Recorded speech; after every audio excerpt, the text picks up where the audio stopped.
episode 82 and season 3 opener of School Librarians United. I'm your host, Amy Herman. This podcast is dedicated to the issues and challenges school librarians face every day. As a school librarian starting my 14th year, I found myself asking the question, where is the podcast that will help me do my job? I wanted a podcast which addressed the nuts and bolts of running a successful library program. I don't claim to have the answers, but I hope that this is a platform to share resources and exchange ideas. Now is a perfect time to mention that all the ideas and opinions expressed in this podcast by myself, by my interview guests, and by the listeners who reach out to the podcast are our own and do not reflect those of our school districts. When incorporating research, I always make sure to cite my sources. So whether you are a novice or a veteran school librarian, this podcast is something for you.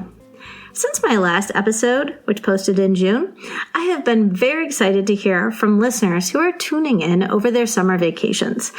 I would like to extend a very special welcome to listeners Bridget in California, Denise in Colorado, Ashley in DC, Julie in Georgia, Jamie in Louisiana, Kathy in Maine, Heather in Michigan, Cindy in Minnesota, Hillary in New Hampshire, Becca in North Carolina, Cheryl with an S in Ohio, Janine in Virginia, Caitlin and Amanda and Ann in Pennsylvania, Marianne in South Carolina, Alyssa in Tennessee, Katie Ann in Texas, and I want to give a very big congratulations to Emily in Texas. She listened to the virtual job interview episode that I did with Courtney Pentland, and now she has a new job. So there you go. That was fantastic. I want to welcome you and all listeners to reach out with your feedback and your questions and your episode ideas to me either on Facebook or Twitter or the email address schoollibrariansunited@gmail.com. If you include your mailing address, I will be sure to send you a podcast sticker. And that is the only reason why I need your address. I promise I won't ever use it after that. And now for today's episode, Virtual Start. I do want to start with a caveat, and that is before I introduce today's guest. At the time of this recording, it's the end of July, and the entire country and much of the world has been upended by this pandemic. I want to acknowledge that there are no ideal circumstances or plans out there to start the school year. And I want to say that because there are an alarming number of posts on library Facebook right now in which libraries are being repurposed and they're being utilized as additional classrooms to allow for social distancing, and consequently, many librarians have already lost their jobs. They've been reassigned to teach a grade level, or in some cases, they are being pushed in, or to use a more positive term, they are now embedded in the classrooms for library lessons. Some districts are grappling with how to circulate books without permitting the students to browse or touch the actual collection. And it's sort of like taking kids to a toy store and telling them that they can look, but they can't actually touch anything that they'd like to have. So when we address today's topic of virtual start, it's with an incredibly heavy heart because so many school libraries will be inaccessible. And those who lovingly and with great attention and care cultivated those collections and spaces for the use of our school communities are not going to be returning to the staff this year. And because most of Michigan public schools ended in June, we don't start until September 8th. And so as of today's recording, I myself cannot definitively say what the upcoming school year will bring. I also would like to give credit to the two school librarians who inspired this episode. Jen Rausch and Allison Bogey moderated a Twitter chat using the hashtag Virtual School Libraries on Friday, July 24th. And this conversation is important given the number of states with increased rates of contagion. And opting to start their school years virtually that's growing day by day. So if you're new to the podcast, please know that this is actually the 4th episode dedicated to the virtualness of our present circumstances. And if you haven't already, I encourage you to listen to the episodes posted this spring. Episode number 70, which is Virtual Libraries and Librarians, and my interview with Angie Miller. Episode 77, Virtual Culture of Reading, and my interview with Melissa Tom. And as I mentioned earlier, anyone who's interviewing for a job during this pandemic, episode 78, Virtual Job Interviews, and my interview with Courtney Pentland. My goal in season 3 is to continue to post episodes which address the myriad of scenarios we currently find ourselves in, be it virtual, or it's hybrid, or it's IRL, or we're teaching from a cart in the classrooms. If your school, once you get started, if you feel like reaching out to the podcast and you'd like to share with the listeners strategies and resources which all of us can benefit from, I strongly encourage that you do so, please. I've been wanting to share this particular story with listeners for some time, and I just didn't have the right opportunity to do so, and I do now. It is possible that I have mentioned this before on the podcast, but I don't think I have. But my family and I have shared a home with my mom, who was diagnosed with Alzheimer's beginning 8 years ago. And in late April, my mom and I were on a weekly Zoom call with my 3 siblings. In the first 10 minutes, my mother experienced a seizure. Stunned, I looked at the screen and my brother and my sisters, and they told me I needed to call 911. And within minutes, a pair of police officers responded and they called for an ambulance. Never in my life have I ever been so close to a medical emergency, and certainly not while standing in the middle of my family room. I got out of the way while the EMTs moved in to attend to my mom, and I sort of stupidly held the laptop so my siblings could see what was happening, and I did my best to answer the questions being asked by the 4 first responders. These trained professionals moved deftly and with purpose. I didn't panic because they didn't panic. These 2 teams, whose paths hadn't crossed until now, were maneuvering a stretcher and my mom, who was hooked up to IV lines and monitors, out of a room filled with furniture and many steps and barking dogs. Nobody complained. Nobody lamented the steps or the carpet which made rolling to the door difficult. Nobody wished that they were working with better light or in a sterile environment. And it dawned on me, and I've given this a lot of thought ever since. These amazing people never work under ideal circumstances. First responders do their jobs irrespective of impediments which would cause most mortals to go into tailspins. So how does this apply to us? Okay, well, like educators all over the country, I have spent an extraordinary amount of time speculating our return this fall. And I have accepted that it'll be anything but ideal. But I'm going to remember those wonderful emergency personnel who came to our home this past April. I am committed to being the professional that I am. I'm going to support my school community and my students and their families and my staff and my administration. And now, my interview with Amanda Johnson.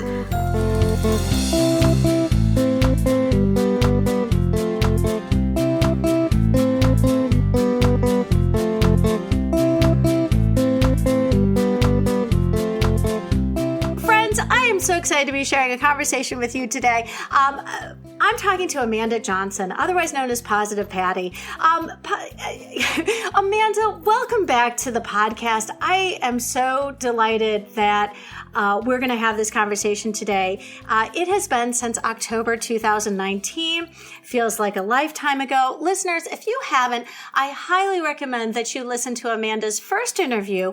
That was episode 46, Littles in Our Library. She is an expert when it comes to working with our little guys. And I know for somebody who is trained as a high school teacher, such as myself, it was such a great, selfishly, I'm really glad we did that episode. Amanda, thank you for coming back to the podcast. Thank you for having me. I'm very excited to chat with you today. Remind us, please, where is your school located? And tell us a little bit about your library program prior to the pandemic. My school is in Henry County, Virginia, elementary school, pre-K through 5. Before the pandemic, I had classes every day. We've got about 5 classes per grade level in most of our grades, so it was very busy, 600 some kids. So it was nonstop, a fixed schedule. That we're kind of in a rural area, a pretty diverse population. Wonderful. Well, it sounds like you are in high demand. I want to hear, right now, you and I are in very different situations. Friends, Amanda's recording from school, and I'm recording from my bedroom. And this is something which is very telling because I'll explain my situation.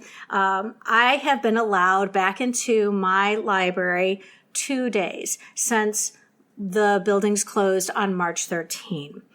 But Amanda, would you share for us how differently your district has approached your access to your space? Yes, I've been able to get into my building.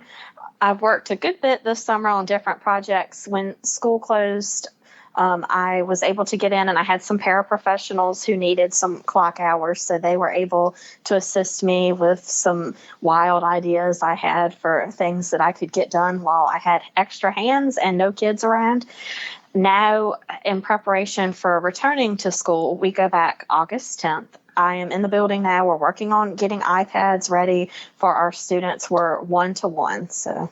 Wow. Now, did those iPads get returned at the end of the school year in, what was it, May or June? In May, they got returned. It was a drive-through drop-off, and then students also picked up any belongings they may not have already collected, as well as their end-of-year awards and certificates.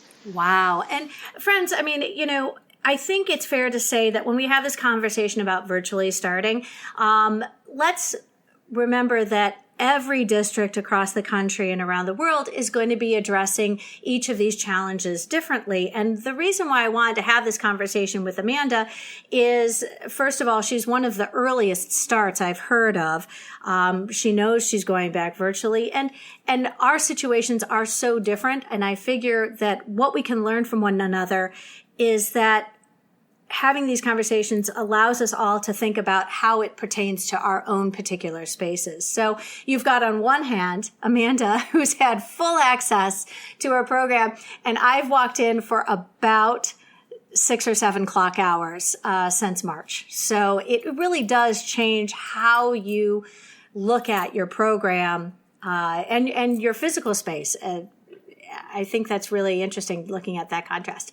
So most of the schools around the country and in parts of the world ended last school year virtually in the spring of 2020. Could you tell us something that you were especially proud of as a virtual school librarian back as we were ending our school year? The biggest thing that I was proud of was some of the little projects I tackled in the building in preparation for their return. My school was once 2 schools that merged into this new building that opened in 2018. So I had still been changing some call numbers around and moving books and things like that. So I tackled those big projects, but I also was a resource to parents over the phone who may have had iPad questions, or I had a couple of kids drop into the building and the office called me down and was like, "Can you help with this?" And I'm like, "I got you." Well, and I think that, I mean, I know you have a busy day. You teach around the clock, and I teach 6 classes a day myself. And I have to agree with you, working with the parents was something that was refreshing and new and had its own sense of reward, because all too often my interactions with parents is when their kid destroys a book, or the book comes back soaking wet, or it hasn't been seen in 6 months. And so my engagement with the parents hasn't always been as richly rewarding as it has during the pandemic. And I got to engage with our parents. They got to see me do my job virtually, and I got to support them like you did. And I have to agree with you that is a sort of a unexpected something that I really enjoyed about working remotely. Could you tell us, what was a challenge? I mean, we all, as we ended that school year virtually, what was something that for you really was a challenge? I've heard it repeated in this past spring that we are building the plane while we're flying it. And obviously, there's nothing ideal about that circumstance. What was something that you felt really was something that you needed to somehow rectify, somehow make better? The whole analogy with building the plane while we're flying it is so accurate. And I've even added that the plane was on fire at times. Yeah, I thought we were going to be positive. Remember, Patty? We are. I was there with a fire extinguisher. That's right. See, the metaphor works because school librarians and this is we know this is our time to shine. So you're there with the fire extinguisher, doing the best we can to make sure this plane keeps on flying. Go ahead. Yes. So being that resource and being better at what I'm doing and really being able to reach parents. A lot of the contact I have with parents is because they call the teacher and then the teacher connects them with me. So one of my goals for this school year is, now that I'm saying this, I absolutely have to get it done. So motivation here. I want to print out like a little brochure for the teachers to hand out during their back to school night. Next week, we'll have a back to school night where parents can schedule appointments and come in and meet the teacher, as well as pick up devices. So that will be like their first and only contact with the kids for a while, but that is also something they can take in their hand when they leave there. And Mel's like, okay, I don't know what to do with this iPad. This is who I can call to help me with that. Mm-hmm. So were you always a large part of the tech support in the building, or has that role for you evolved as we have gone virtual? I love technology. I'm a huge ed tech proponent. But we do have a fabulous ITRT, instructional technology resource teacher. So she's a great resource as well. And she is the one who gets in there and sets up all the stuff and teaches the teachers how to use the programs. But I play a little bit of a piece of the puzzle in there with that. Well, and, again, we're trained to do this. I can't see a better reason why not to swoop in and try and be as resourceful and supportive to our school community as possible. Amanda, I have to tell you, I'm a little jealous that you know already how your school year is going to start. You know that you are starting on August 10th, remotely, virtually, which is why I'm so glad we're having this conversation. Full disclosure, I haven't heard anything because our administration team is on break in the month of July. But according to the governor's outline and our 64-page roadmap for the state of Michigan and public schools returning, we are slated to return IRL and be in the schools for the start of the school year on September 8th. There is nothing ideal about starting virtually, and there's nothing ideal about starting in real person, in real life. There is no circumstance during a pandemic which is ideal. How do you feel moving forward, knowing that for the foreseeable future you can expect to move in a virtual presence, as opposed to, I'll tell you how I feel about it, because I know at some point we're going back to a virtual situation. The limbo right now, I think, is hard for everyone. The uncertainty, of what this is going to look like and what's going to happen with this and all of the I don't knows. But like we said earlier, positive Patty, I'm trying to focus on what I do know and what I can do in all of this, finding my place and my role and, doing what I can to make this go as well as it can go in any situation.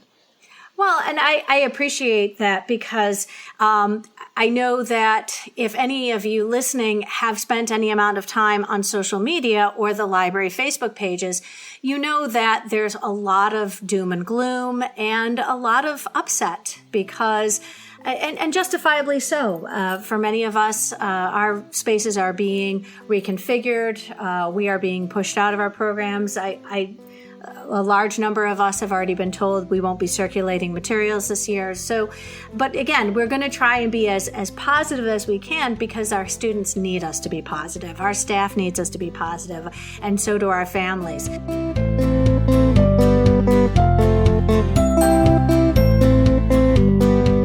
Going with the assumption that all the schools and districts are going to have their own expectations of what virtual teaching looks like. Can you give us an idea of what your virtual program is going to look like?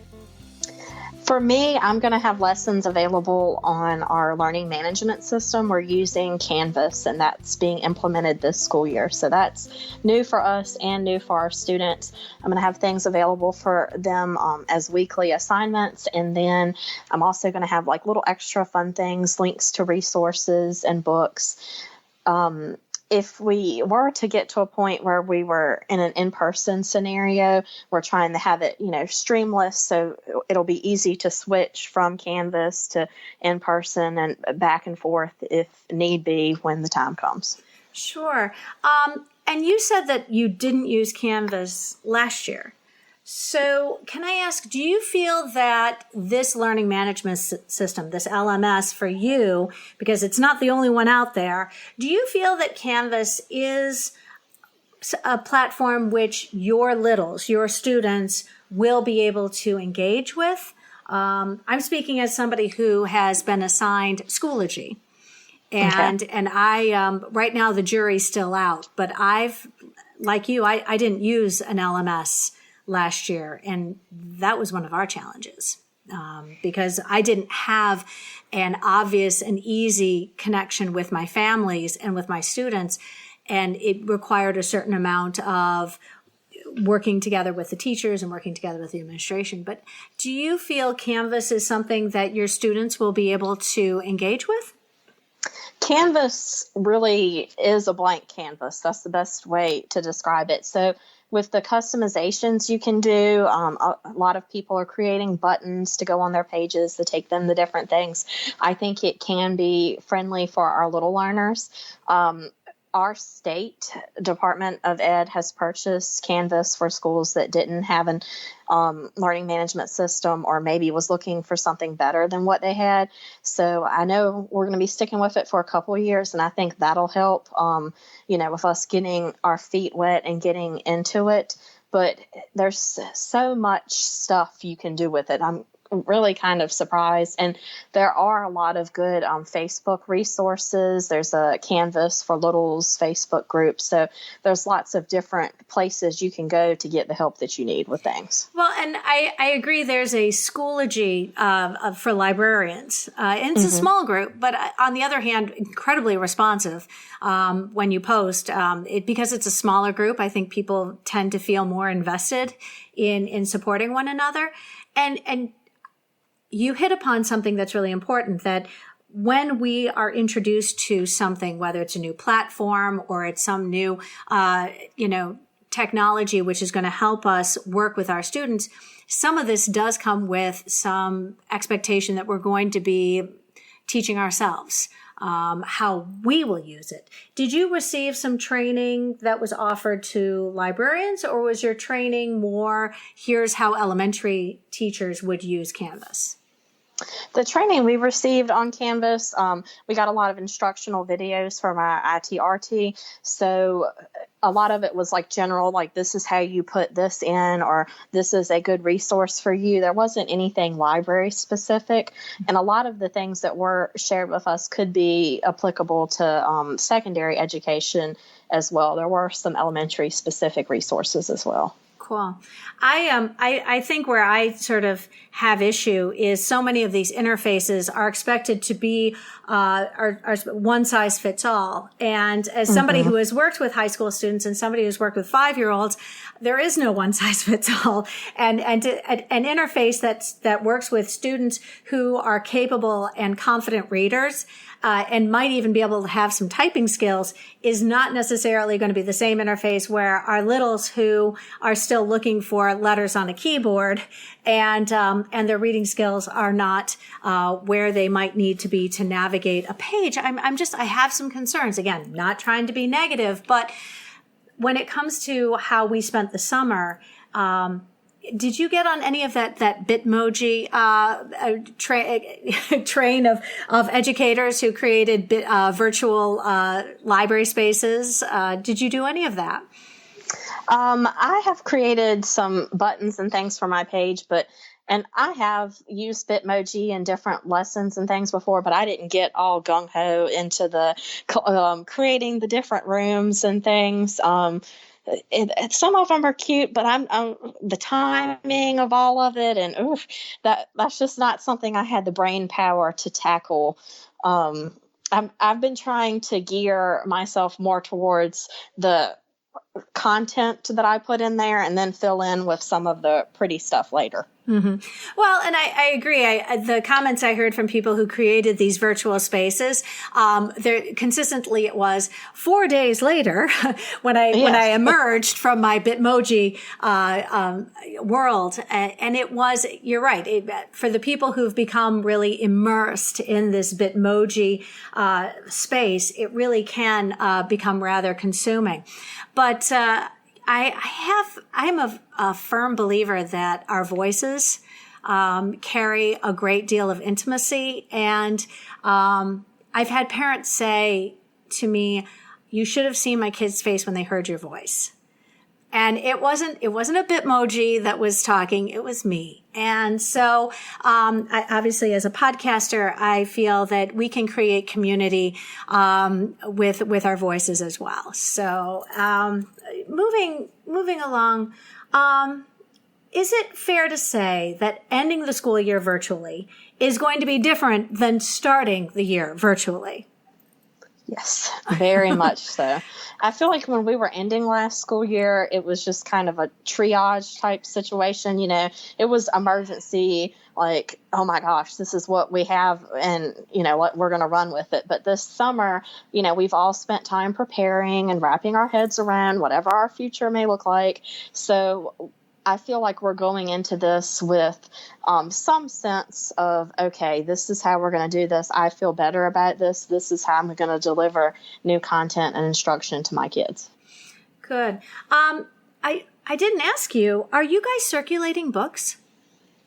We are not circulating books. I don't have much of an ebook collection, so that's something that's on my to-do list to really look at and examine some good options once I we get rolling in the school year. But we're not circulating materials. Kids, when we get back in the building, they'll be able to access their classroom libraries, and they'll have the books will go in their book box in their cubby, and it'll have to stay there for like a week as quarantine afterwards or something like that. Now, I did see something about Epic extending a lot of their resources to educators. I have not signed up for Epic, mostly because my classroom teachers all signed up for Epic, so I felt that some of that would be overlapping. But likewise, we're in a similar predicament where we're not circulating materials either. And the tease is, of course, that we're going to be in the buildings, and that library is going to be upstairs, and there's not a darn thing I can do about it. But again, we're going to stay positive. When it comes to digital resources, did you in the spring take advantage of any of those free options that the companies were offering in terms of access during the pandemic? I looked at a few different things. I know Follett had some resources available, so I looked through those. Really, I feel like there was so much time spent on, the immediate needs that I wish I could have taken more time to dive into some of that stuff while I had that free access. Well, and I am aware there are districts where curbside checkout is going to be available. And we're not one of those districts. Our public library is. So I don't know if your students are close to a public library branch or not, but our public libraries are doing curbside checkout once a week. And so people can request, and they've been able to do that since June 10th. But, we're trying to explore some options because, unfortunately, the books aren't going to be leaving our bookshelves this anytime soon. One of the motivations for having this episode in July is because the majority of schools, if they were even planning on starting in July, have been pushed off for a couple of weeks. You've talked a little bit about some of the things you've done this summer. Obviously, things that you wouldn't have done if you knew you were going to be starting in real life. But you mentioned that you've been doing some Canva training. What other things have you thought about doing in anticipation of starting virtually? Oh, there's been so much to think about in regards to getting things ready. Like I got some videos I need to record. I want them to hear me, see me, and I want them to have resources. Beginning of the year, I always go over how to take care of your iPad. So, I need a digital version of that now. So that's been on the forefront of my brain. Just pulling the stuff together to go in there has been the biggest thing I've spent time on in July. Right. Well, and, again, because all of us are looking at different scenarios, we have to sort of customize how best to spend our time looking forward. And again, like you said, having that limbo makes it a little difficult to anticipate what is going to be expected of us when the time comes to start.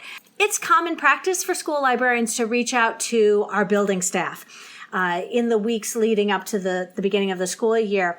How have you considered reaching out to your staff as a virtual librarian?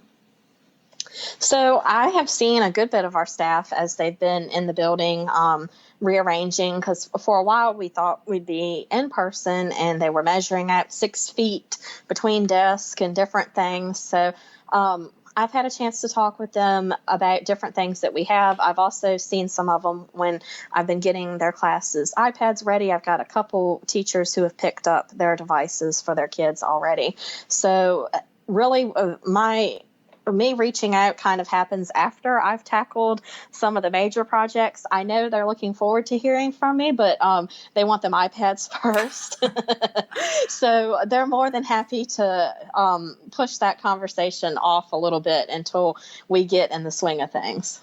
Well, but they know I'm here. I think that a lot of this has to do with the relationship that you've already built with your staff. Friends, if you are a librarian who's walking into a brand new building this year of all years, what an opportunity to create brand new first impressions for your staff. I would recommend taking a look at Powtoon. It's an animated slide program. I have one that I use simply because my building assignments tend to be rather fluid. And I've liked to give teachers just a little introduction about myself and the kinds of things that I'd like to do to work with them the coming school year. And obviously, I'm going to have to modify that a lot if we go into a virtual situation. So, Amanda, I'm curious, will your communication with families look different this year than it has in the past, say, in a what we'd call a typical school year start? I think it will look a lot different. Typically, when the school year starts, I would meet a lot of parents on back to school night. Since we're doing that by appointment right now, I imagine I won't see too many faces. So a lot of my communication will be digital, and I'm hoping that will allow me to reach people that I might not would have seen previously. Terrific. Your library lessons will be modified and rearranged because you're not teaching from your physical space. So rather than dwell on the things that you aren't teaching or things that you can't teach, will you tell us some of the things that you will focus on in your first lessons moving forward? Moving forward, definitely, once I get past the introductory stuff, I want to spend some time on iPad care, and then also Zoom etiquette, because, there's always little kids, making the faces and giving you a tour of their house. I know one of our teachers met someone's chickens last year. So, kind of talking, okay, this is what you do when you're on Zoom with your teacher. And teachers, you probably should think about building in a show and tell Friday or something at some point. Well, and I agree, especially when we're working with littles. I would pop into their classes, and as entertaining as it was maddening because there were some students who, again, were putting things on screen so you could see it. There were students who were actively eating during the class. And even if they had turned off even if they were muted, we were watching them do everything but pay attention to what anything was happening. As the person who's trying to teach, I'm like, dude, stop eating potato chips. I'm trying to teach you. But yeah, you're right. In terms of etiquette, there has to be some sort of expectation that we're in school and you wouldn't do this if we were sitting in the classroom. So, I can totally get that. I also have seen students who will position their device so they can actually be lying in bed while they're in class. And at that point, it was really tempting. Like, I so wanted to say, dude, can you not be in your bed lying down with your pillow and your stuffed animals? It's like, could you sit up while we're having class? So yeah, I do, I can relate to that very, very much. Remote teaching and distance learning requires an increased amount of reliance on technology. Can you tell us some of the platforms that you are going to be using to engage your students and build those, that culture of reading, and, how are you going to reach out with your students and engage them? One of the things I've worked on last year was getting students into Flipgrid and using that. We have a green screen, so when we're in the building, they're able to make videos and then they share them on Flipgrid. But I'm hoping to find more uses for that so I can see their faces and hear their voices, and that's something that's good and asynchronous as well. So having them introduce themselves on there or talk about what they're reading, that's something that I'm looking forward to using in regards to a tech tool. Okay, great. Back in the spring, I've repeatedly heard, and I'm guilty as well, of saying that, now is the time for us to shine. Now is the time for school librarians to really bring to the forefront all the different skills that we have and how we can support our school communities. I think this is true now as it was months ago. What does this look like in your library program when you talk about how we are going to be that supporting person in this program virtually?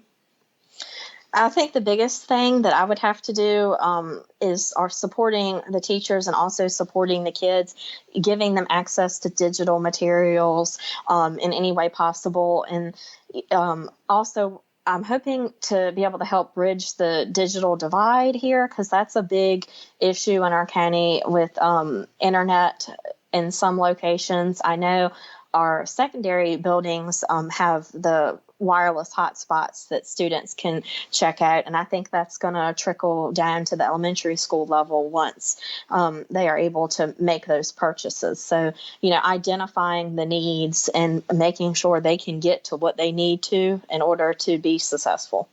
Well, I remember hearing in the early days of the pandemic, the public libraries were leaving their Wi-Fi open to families who needed to park in the parking lots of the public library so that they had Wi-Fi. And that just seems like that isn't even a short-term solution. We have done that. At our school buildings so parents can park in the parking lot and access the internet. But, that's not always the best solution. So I'm hoping that we'll be able to secure some more devices so, all of our kids can be serviced if they need to be. Absolutely. Well, and unfortunately, sometimes a lot of that comes from private investors. I know that Detroit Public Schools has been the beneficiary of donations made by private organizations here in the Metro Detroit area. So And I can't think of a more deserving group to support than kids who are trying to learn virtually. And I'm hoping that the businesses in your community and hopefully some of that federal money, which is going to be sent out to schools during this pandemic, will make their way to your community.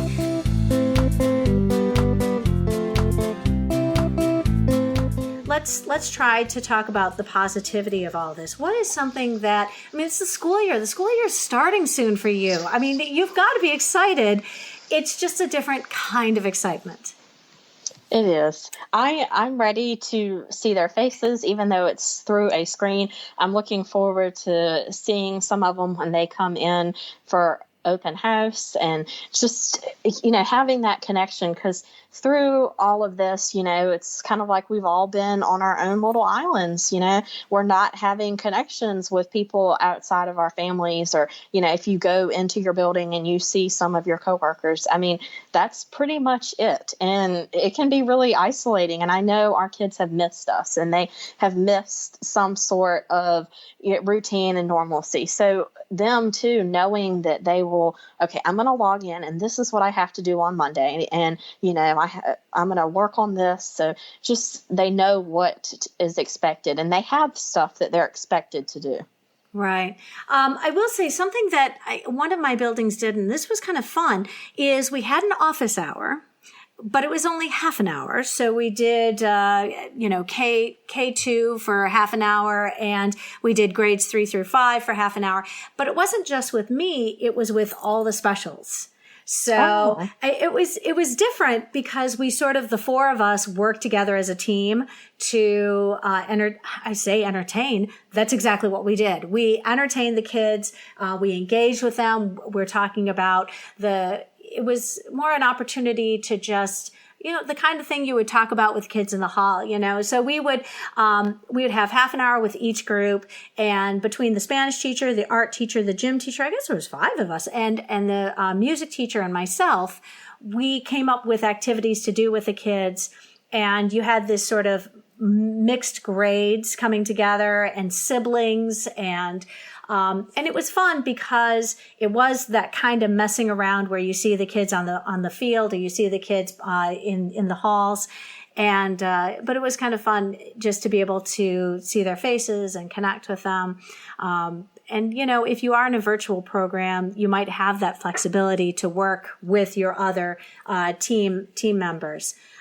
So, Amanda, I'm so excited that you decided to join us today. And you and I talked about this before we started recording, given how many different circumstances we are all facing, and where you are in the country determines what kind of start you're going to have. I appreciate we couldn't possibly provide answers to every set of circumstances, but I do appreciate that having this conversation with you reminds us of all of the good things we bring to our schools, virtually and in real life. Can you remind us where we can find you on social media? I have a Twitter page. You can find me at Miss_Johnson11, MS_Johnson11. Okay, excellent. And, I wish you luck as the school year begins for you. I will be thinking of you and all our friends who are starting in the early weeks of August. And, as we've always done, we've done the best we can. And we're going to be flexible, and we're going to do so with a smile on our face and be positive as we move forward. Thank you so much for joining me today. Thank you. I am so grateful that Amanda was able to take time from her busy day to speak with us. I do want to apologize. I realized after our interview that I said Canva when I should have said Canvas when speaking about learning management systems. And while both platforms are incredibly useful, they are, to be sure, not the same thing. If you found listening to this episode helpful, please be sure to share it out with your team, your PLN, and on social media. While my summer is still in full swing, I plan to post again, but not until mid-August, like August 16th, with an episode titled Role as Curator and my interview with Amanda Jones. I hope you will tune in.